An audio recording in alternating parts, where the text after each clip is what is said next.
যতন কলঙ্কা সবাইকে নমস্কার। আজকের এই 15 জিরানিয়া এডিসি কনস্টিটিউয়েন্সির যে যোগদান সভা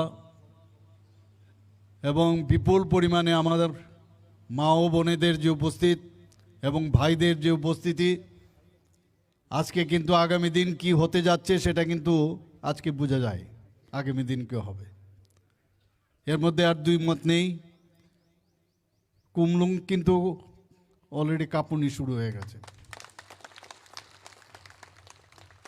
তো আজকের এই সবাই আমাদের মাঝে উপস্থিত আছেন, যিনি একটু আগে ওনার মূল্যবান বক্তব্য আমাদের সামনে রেখেছেন, ত্রিপুরা সরকারের মাননীয় ট্রাইবেল ওয়েলফেয়ার এবং অন্যান্য দপ্তরের মন্ত্রী শ্রী বিকাশ দেববর্মা মহোদয়। উনি বিস্তারিত আলোচনা আমাদের সামনে রেখেছেন এবং এই এডিসি এখন কিভাবে চলছে সেই বিষয়েও কিন্তু উনি আপনাদের সামনে পূর্ণাঙ্গ যে একটা পিকচার রূপ উনি আপনাদের সামনে রেখেছেন। আপনারা এখন বুঝতে পারছেন যে এতদিন ধরে 35 বছর কিভাবে সিপিএমরা এই ত্রিপ্রাসাদের নিয়ে রাজত্ব করেছে, আর এখন অনেক আশা আকাঙ্ক্ষা নিয়ে যারা এডিসি চালাচ্ছে, আপনাদের অনেক বিশ্বাস ছিল, কিন্তু আজকে কিন্তু সেই বিশ্বাস আজকে কিন্তু দেখা যাচ্ছে না। সেই বিষয়ে পূর্ণাঙ্গ তথ্য দিয়ে আমাদের মাননীয় মন্ত্রী শ্রী বিকাশ দেববর্মা মহোদয় এখানে বলেছেন। আমাদের মাঝে উপস্থিত আছেন আমাদের জনজাতির যুব আইকন এবং ভারতীয় জনতা পার্টির জেনারেল সেক্রেটারি ত্রিপুরা প্রদেশের শ্রী বিপিন দেববর্মা মহোদয়। উনিও বিস্তারিত আলোচনা এখানে রেখেছেন। আমার এখনও মনে আছে যে পার্টি এখন এডিসি চালাচ্ছেন তাদের সর্বোচ্চ যিনি নেতা এবং নেতাগণ আমাকে বলছিলেন যে ভারতীয় জনতা পার্টির যে জনজাতির যে সংগঠন আমাদের জনজাতি মোর্চা,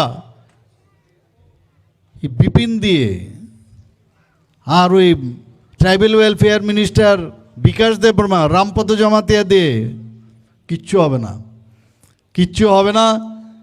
আমি এখন বলছি ওনাকে আন্ডার এস্টিমেট করবেন না, কাউকে আন্ডার এস্টিমেট করবেন না। আজকে কিন্তু বুঝছেন কি অবস্থা, হারে হারে টের পাচ্ছেন, হারে হারে টের। ইংরেজি যদি বলি কি বলবো, বোন টু বোন, হারে হারে বোন টু বোন কিন্তু টের পাচ্ছেন এখন। তো আমাদের এখন এখানে আমাদের মাঝে উপস্থিত আছেন যে আমাদের সদর যে রুরাল ডিস্ট্রিক্ট, যার নেতৃত্বে এখন সমস্ত এই সদর রুরাল ডিস্ট্রিক্ট চারিদিকে আবার নতুনভাবে একটা আলোড়ন সৃষ্টি হয়েছে। আমাদের সবার প্রিয় শ্রী গৌরাঙ্গ ভৌমিক মহোদয়, উনি প্রেসিডেন্টের পদে আছেন এখানে এই সদর রুরাল ডিস্ট্রিক্টের। আমাদের মাঝে মণ্ডল প্রেসিডেন্ট মান্দাই শ্রী অভিজিৎ দেববর্মা মহোদয়। আগে যখন আমি আসতাম 2021 বা তারও আগে 2018-র আগেও যখন আসতাম, যখনই দেখি অভিজিৎকে মারে, এরকম আমাদের মণ্ডল প্রেসিডেন্ট সবাইকে মারে, কোথাও আগুন লাগিয়ে দেওয়া, কাউকে ধমকানো চমকানো, এইসবই ছিল। তো আমাদের মাঝে এখন কিন্তু আমি বুঝতে পারছি, আমি বলছিলাম যে সময়ের জন্য অপেক্ষা করো, যখন সময় আসবে সব সুদে হাসলে আমরা উসুল করে নেব, সেটা কিন্তু বুঝবে। তো আমাদের মাঝে উপস্থিত আছেন Bandai Mandal president Shri Abhijit Debbarma, general secretary Janajati মোর্চার শ্রী উপেন্দ্র দেববর্মা, শ্রী রঞ্জিত দেববর্মা ডিস্ট্রিক্ট প্রেসিডেন্ট সদর রুরালের জনজাতি মোর্চার এবং বিএসির ভাইস চেয়ারম্যান মান্দাই ব্লকের Shri Bikash Debbarma, Shri Ranbir Debbarma BAC chairman Lefunga RD ব্লকের। তাছাড়া আমাদের মাঝে উপস্থিত আছেন শ্রী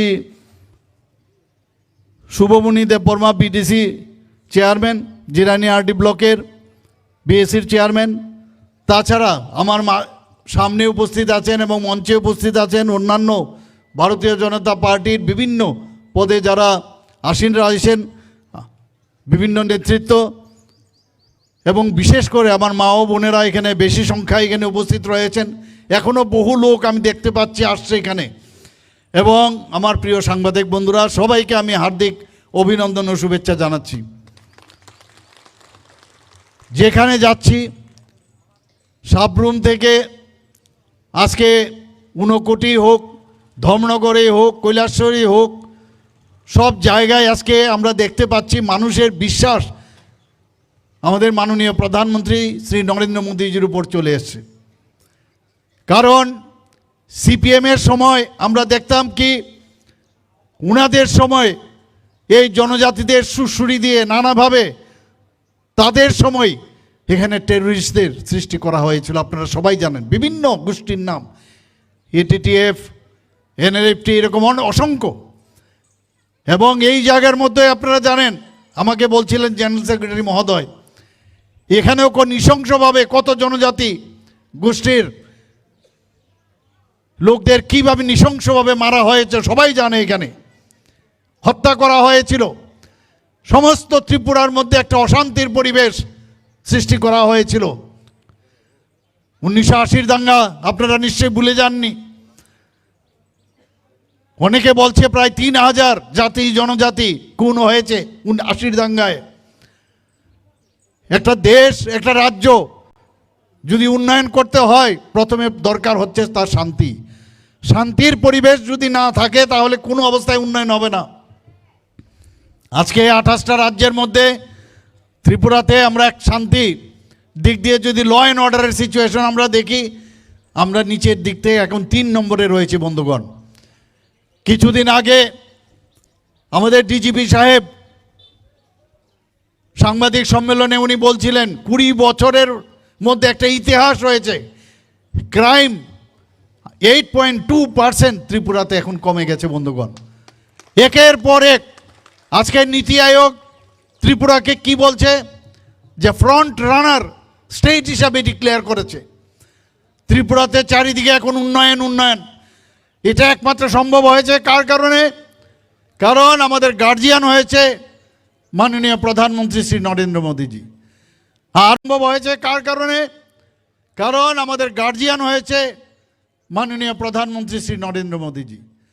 আর ওনার সাথে কে রয়েছেন? আমাদের মাননীয় গৃহমন্ত্রী শ্রী অমিত শাহজি, এখন আমাদের সর্বভারতীয় সভাপতি।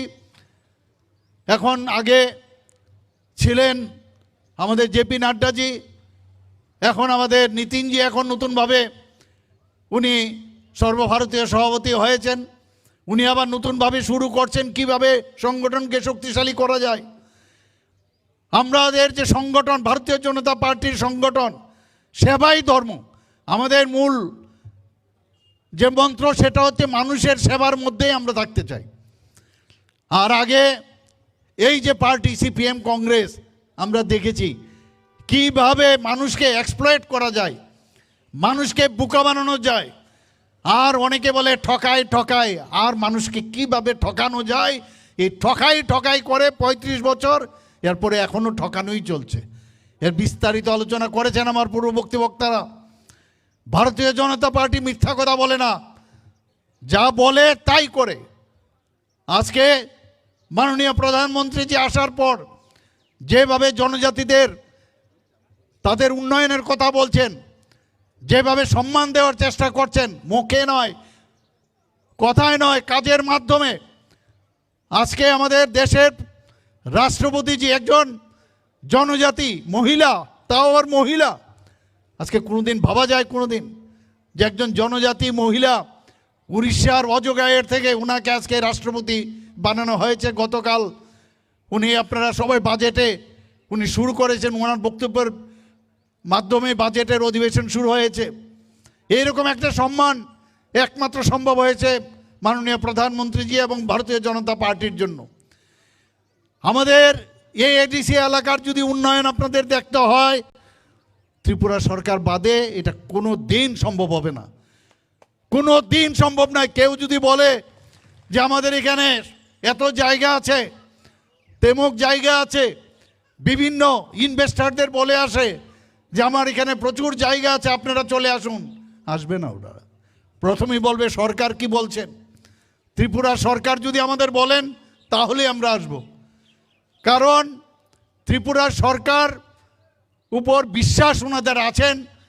যে কারণে আমি অনেকগুলো যে প্রজেক্ট যখনই ত্রিপুরা সরকার আমাদের কাছে প্রথমে আমাদের কাছে আসে, তারপর আমরা বলি হ্যাঁ আপনারা যান।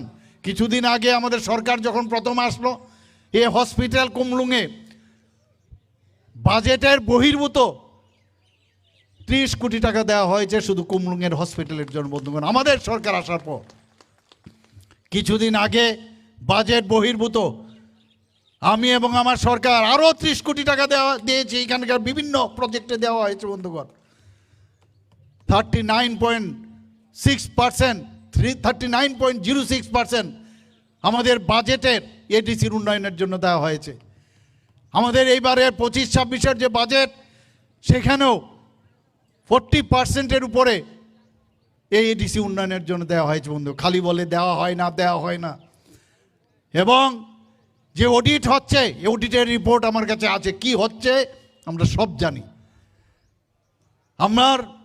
আপনাদের কাছে একটাই আবেদন থাকবে, নিবেদন থাকবে, আপনাদের আগামী দিনের যারা ছেলে মেয়ে তাদের ভবিষ্যৎ যদি উন্নয়ন করতে হয়, আগামী দিনে এই যে 28টে যে আসন আছে এই ডিসির, সবকটা আসনে ভারতীয় জনতা পার্টির যারাই পদ্মচিহ্নে যারাই দাঁড়াবেন, আজকে এখানে আমি বলছি না কে কে দাঁড়াবে, কিন্তু 28টা যে পদ্মচিহ্নে দাঁড়াবে, 28টা তাই পদ্মচিহ্নে আপনারা ভোট দিয়ে জয়যুক্ত করবেন। এই ভোট আপনারা মাননীয় প্রধানমন্ত্রীজির কাছে পাঠাবেন। একবার ভাবুন, জনজাতি এই রাজ পরিবারের একজন বিশিষ্ট ব্যক্তি, আজকে আমাদের ত্রিপুরা সরকারের উপমুখ্যমন্ত্রী ছিলেন জিষ্ণু দেববর্মা মহোদয়। উনাকে কোনোদিন জনজাতির, তাও ত্রিপুরার মতো এক ছোট রাজ্য, সেখান থেকে তেলেঙ্গানার মতো এত বড় রাজ্যের আজকে রাজ্যপাল বানিয়েছেন। সেটা একমাত্র সম্ভব হয়েছে মাননীয় প্রধানমন্ত্রীজির জন্য। 2018-র পর 2019 থেকে 2024 ক্রমাগত এই পদ্মশ্রী একটা কোনো সময় যদি আমরা পেতাম, আজকে পরপর 7-7টা আমাদের জনজাতি গোষ্ঠীর বিশিষ্ট জনেরা যারা যে জায়গায় ওনারা ভালো কাজ করেছেন, তাদের এই পদ্মশ্রী উপাধি দিয়ে তাদেরকে সম্মান দেওয়া হয়েছে, শুধু জনজাতি গোষ্ঠী। এইবারও দেখুন আরেকজনকে বিদ্বান ব্যক্তি, উনাকেও এই জনজাতি গোষ্ঠীর আজকে পদ্মশ্রী উপাধি দেওয়া হয়েছে। একমাত্র সেটা সম্ভব হয়েছে মাননীয় প্রধানমন্ত্রীর জন্য। কাজে আগামী দিন আমি যে কথাটা আপনাদের বলার চেষ্টা করছি, যদি শান্তি আপনারা চান, যদি উন্নয়ন আপনারা চান, যদি প্রতিটা ঘরের, প্রতিটা বাড়ির, প্রতিটা জনজাতির সমাজের উন্নয়ন চান, একমাত্র সেই উন্নয়নের কাণ্ডারি আমাদের মাননীয় প্রধানমন্ত্রীজি, আমাদের ত্রিপুরা সরকার এবং ভারতীয় জনতা পার্টি। এই বিশ্বাস আপনাদের আসতে হবে, মিথ্যা কথা কোনো অবস্থায় বলা হবে না। আমাদের সরকার আজকে এই মাননীয় প্রধানমন্ত্রীজি, যেটা আমার পূর্ববর্তী বক্তা বলেছেন, আমাদের মাননীয় মন্ত্রী বাহাদুর, যে যাতে আমাদের কোমলমতি ছোট ছোট ছেলেমেয়েরা পড়াশোনায় যাতে উন্নয়ন না হতে হয়, তার জন্য এতদিন বোকা বানানো হয়েছে। মাননীয় প্রধানমন্ত্রী যে আমরা 2018 সালের আগে এখানে মাত্র 4টে আজকে একলব্য মডেল রেসিডেন্সিয়াল স্কুল ছিল, আর আমাদের সরকার আসার পর 2018-র পরে 4-এর থেকে এখন 21টা এই একলব্য রেসিডেন্সিয়াল মডেল স্কুল হয়েছে। বন্ধুগণ, আমি অলরেডি কয়েকটা 4-5টা জায়গার মধ্যে আমি নিজেও গেছি, সেখানে ইনোগ্রেশন আমি গেছি, এত সুন্দর ব্যবস্থাপনা। আর যারা পড়াতে আসছেন সে বাইরের থেকে আসছেন, এবং তাদের পড়াশোনার যে স্ট্যাটাস অনেক অনেক হাই, এবং তারা এসে আমাদের জনজাতি ছোট ছোট ছেলে মেয়েদের ওনাদেরকে পড়াচ্ছেন। আমাদের ভারতের যে তথ্য, ভারতীয়ত যে বিষয়, সেটাকে মাথায় রেখে তাদেরকে পড়াশোনা করাচ্ছে। আজকে 12টা অলরেডি শুরু হয়ে গেছে, আরও 6টাই মার্চের মধ্যে আমার কাছে যা খবর সে আরও 6টা এর মধ্যে কমপ্লিট হয়ে যাবে, ইনোগ্রেশন হয়ে যাবে। আমাকে মাননীয় মন্ত্রী বলেছেন আপনার কিন্তু আরও কয়েকটা জায়গায় যেতে হবে। এত ভালো লাগে যখন দেখি সেখানে জনজাতি ছেলেমেয়েরা যখন পড়াশোনা করছেন, ওনাদের চেহারা দেখলে আমি বুঝতে পারি আগামীর ভবিষ্যৎ ত্রিপুরার কি হবে। একটা চেহারার মধ্যে বোঝা যায়, face is the index of mind, বোঝা যায় যে সত্যিকারের অর্থে ওনারা এখন বিদ্যালয়ের যে পরিবেশ, পড়াশোনার যে পরিবেশ, মাননীয় প্রধানমন্ত্রীজির যে ইচ্ছা, যে শেষ প্রান্তের যে ব্যক্তি, যাদেরকে কেউ কোনোদিন ভাবেনি, যাদের জন্য কেউ চিন্তা করেননি, তাদের যে উন্নয়নের সেই চেহারাটা কিন্তু আজকে আমরা দেখতে পাচ্ছি বন্ধুগণ। আজকে আমি কিছুদিন আগে আমি দিল্লিতে গিয়েছিলাম, সেখানে কিছু ক্রাইটেরিয়া আছে, প্রতিটা ব্লকে একটা করে মাননীয় প্রধানমন্ত্রীজি চাইছেন যে একটা করে একলব্য মডেল রেসিডেন্সিয়াল স্কুল হবে, ইএমআরএস। কিন্তু তার জন্য কিছু ক্রাইটেরিয়া আছে, এক একটা ব্লকে মিনিমাম 50% পপুলেশনের জনজাতি থাকতে হবে, মিনিমাম 20,000 জনজাতি গোষ্ঠীর সেখানে থাকতে হবে। আমি তারপরেও কি আমি বললাম দিল্লিতে গিয়ে এবার যে আরও 15টা কিছু টু সাম এক্সটেন্ট কিছু রিল্যাক্সেশন যদি দেন তাহলে আরও 15টা এই একলব্য মডেল রেসিডেন্সিয়াল স্কুল করার জন্য আমি দাবি সেখানে জানিয়ে এসেছি। আমরা চাই, কারণ যত আপনি অন্ধকারে থাকবেন, অজ্ঞানতায় থাকবেন, অন্ধকারে থাকবেন, যতক্ষণ ধরে আপনার জ্ঞানের আলো আপনার মধ্যে প্রবেশ না করবে, তাহলে বোকা বানানোর, ঠকানোর সুবিধে থাকবে। এ হচ্ছে কমিউনিস্টদের যে আইডিওলজি, সেইভাবেই ছিল। আর আমাদের সরকার বলছে না, আমাদের এই যে অন্ধকার আর আলোর মাঝখানে যে শিক্ষার যে সেতু, সেটা আমরা দিতে চাই। আমাদের ছেলেমেয়েরা মানুষ হবে ভালোভাবে, আমরা যে কোনো জিনিস কোনটা ঠিক কোনটা বেঠিক তারা বুঝতে পারবে। আজকে এই ট্রাইবেল ওয়েলফেয়ার ডিপার্টমেন্ট থেকে pre metric scholarship, post metric scholarship এবং বিনা পয়সায় তাদেরকে যে বই দেওয়া, খাতা দেওয়া, বিভিন্ন যে বোর্ডিংয়ে থাকে বোর্ডিংয়ের সেখানে তাদের যে টাকা পয়সা দেওয়া সেটাকে আরও বাড়ানোর ইত্যাদি বিষয় আমরা করছি। স্মার্ট ক্লাস আমরা সেখানে করছি।